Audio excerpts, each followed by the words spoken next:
I like to mix it up when I pick the subject for my next book I'm going to read, and this time it brought me to the door of Friedrich Nietzsche, which is absolutely impossible to spell. His most famous book, I think, or the one I think everyone else had heard of, is Beyond Good and Evil. Surprisingly, or slightly disappointingly, this isn't the one with the quotes, "God is dead and we have killed him" in it. So I thought that might have been in there, but no, it's not. Sadly, however, I don't think I'm going to read any more of his because it seems me and Friedrich are not going to get on very well. The obvious implication of this is I lack the intelligence, patience or dedication to actually get to grips with this stuff properly. And Nietzsche is clearly a very smart man, and I'm not a particularly patient one. And the subjects he was on didn't particularly engage me enough to actually try and really dig deep into this stuff. So my lack could well be the problem here. But it's also possible that he was just a full bells and whistles seafaring nut job. And in defence of that argument, he did actually go mad, in whatever modern terms we'd call that these days. And shortly after he wrote this book as well, actually, so perhaps he was sort of on the way at this point. Difficult to tell without having read any of his other books. But certainly this one, it reads sort of cynical, a bit bitter. I mean, he certainly doesn't seem like a very happy man. A very crazy moustache. That was just, on that sort of thing, can't really help. And I think that idea that he was perhaps a bit mad is backed up by the idea that a lot of what he says, it just seems to be completely plain wrong. And it's a difficult one because it's a hard book to read, as anything 150-year-old is going to be. He is super famous though, and seemingly divisive, yet seemingly very popular at the same time. So I don't quite get how that's going on. But some of it does seem to be because he writes wonderfully. He has a really interesting way of spitting out words, as it were. But then he'll come out with these random things and then just move on. So he's one of them was Christianity is Platonism for the masses. And another one was people should finally free themselves of the seduction of words. And you're like, what? And both massive ideas. I mean, you could probably write a book on each one to explore it. But it doesn't necessarily mean that what he's saying is actually correct.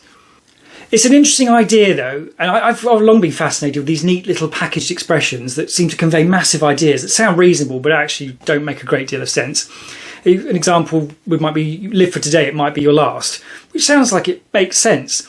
But actually, if you had that as some advice, it's really dumb advice. And another one being, you can't judge a book by its cover. I'm like, okay, maybe. What do you think?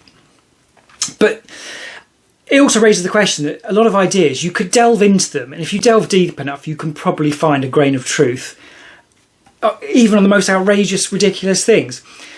But is there any value necessarily in doing that? I'm not quite sure, because I mean, things that are blatantly wrong, you could probably find a grain of truth in. Therefore, it just seems a little bit of a pointless exercise. Another great example is he claims the ultimate human drive is the will to power. It's not entirely clear what that even means. And again, it's like, you know, if you define what that might mean, you can get a reasonable idea. And then maybe not. But what do you do with that anyway? If I had to sum it up, which obviously is the point of why I'm doing this, it seems it's a book about lots of observations about life in kind of a way you sometimes see comedians do. I say Michael McIntyre is a good example, who just sees something really almost boring in life and then pull out the ideas and make them really funny. Nietzsche does not make them funny, but he does make those interesting observations.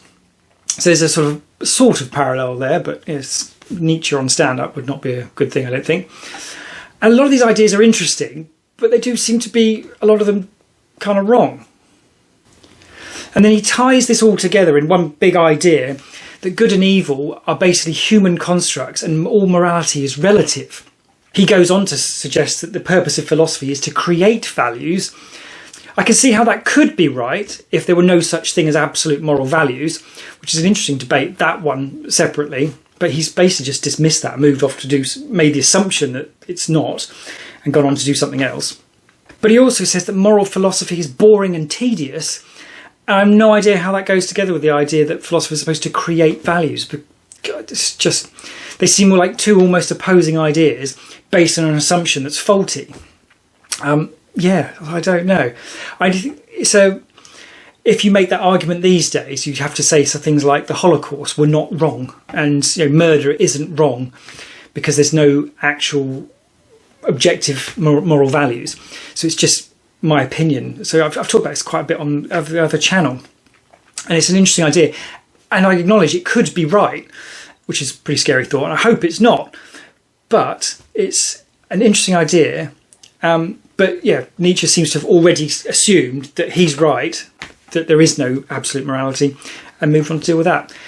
And I think actually the more interesting question is the earlier question being, are there absolute morals, or is morality relative? He does quite interestingly, though, summarise what would, I guess, be one of the core problems if morality is relative. And he says that the single morality governing all people is a restriction on the higher people. How you define the higher people, I don't know. But you can see how that might be true. I mean, there's the weak at the bottom and the strong at the top. Is the morality is to protect the lower, then it's some sort of restriction on what the higher ones can do. So, I mean, it's an interesting idea, but it's an idea downstream of a concept that I don't really accept in terms of morality being relative. Could be, but I hope not. But there is a lot to that. Again, another huge thing you could delve into. A good example of where he seems very clearly wrong is he talks about the common good is a contradictory idea because it's something in common, it by definition can't be particularly valuable. And I think, okay, well, that makes perfect sense semantically. But in the real world, where we have hospitals and clean water, and at least where I live, hopefully, people who will prevent people from just coming and kicking in your front door and nicking your air fryer, it's not a particularly practical idea, isn't it? So, I mean, the common good is very definitely a thing. So, yeah, he makes a point that makes not a great deal of sense. Perhaps it would have made sense in 1886 or whenever this was written. But there was civilization there that will have had some elements of common good, I'm sure. So, yeah, I don't think that really works. The main example, though, I think, where he gets stuff wrong, and that you can really point to and go, yeah, okay, this guy's just a bit of a waste of time, potentially. Not say all of his ideas are there, but he's not definitely right about everything. He has quite a long section where he talks about women and the weakness of women. And won't have aged very well at all. I mean, I could see where he might be coming from in the sense of 1886, because that was where the society was sort of set. But the points he makes on women, that's well, suddenly I understand the scene in The Day After Tomorrow where they're in the library and they're arguing about whether or not you should be burning Nietzsche books. I think the most misogynist of modern people would still have trouble accepting what he says about women. So it's then difficult to accept what he says about anything else, because he's got this cynical idea that's of its time and demonstrably wrong in several areas. To wrap this up, I'm going to do the 3 or is it 4 quotes? I can't remember how many quotes I'm supposed to do. It's been a while since I've done one. I've got 4 for today anyway. So the first one is, a man should direct his ears to wherever people talk without indignation. It's perhaps not bad advice these days in the age of social media and clicks and clickbait and all the rest of it. It seems perhaps, I don't know how true that would have been back then, but certainly now seems could be useful. The next one is, no one lies as much as the indignant man.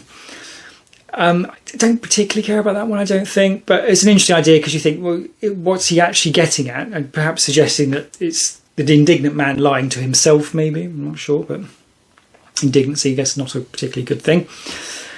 Next one, we've got, youth is in itself already something fraudulent that deceives. Particularly like that one because that's an issue quite close to my heart, because I'm an 11-year-old running around here somewhere who thinks she knows everything and I know nothing, and will eventually, of course, work out that it's actually, well, not that I know everything, but that she doesn't know everything. And last but not least, we have, suffering is behind every achievement of man up to this point, which is controversial and likely to be very unpopular, but it's difficult to argue with. So it ties in nicely to that whole idea that Friedrich Nietzsche, some of what he says is utter rubbish, some of what he says is quite useful, or no, maybe useful is the wrong word. Maybe it's useless, but interesting and probably valid observations.